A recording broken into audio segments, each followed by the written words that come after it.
અમરેલી લેટરકાંડને લઈને પૂર્વ ધારાસભ્ય પરેશ ધાનાણીએ નારી સ્વાભિમાન આંદોલન કર્યું છે શરૂ, જે અંતર્ગત અમરેલીના રાજકમલ ચોકમાં ઉપવાસ આંદોલન કરી રહ્યા છે પરેશ ધાનાણી. ઉપવાસના 24 કલાક ખતમ થતાં મેડિકલ ટીમ તપાસ માટે પહોંચી. પરેશ ધાનાણીની તબિયત સ્થિર હોવાનું કહ્યું.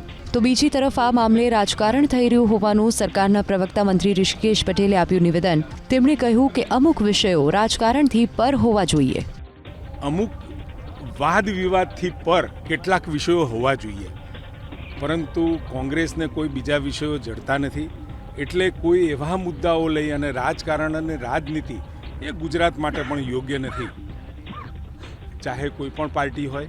પરંતુ અમુક વિષયો પર રાખી અને રાજનીતિ થાય તો મારી દ્રષ્ટિએ મને લાગે છે કે ગુજરાતના હિતમાં છે, ગુજરાતના ગૌરવમાં છે.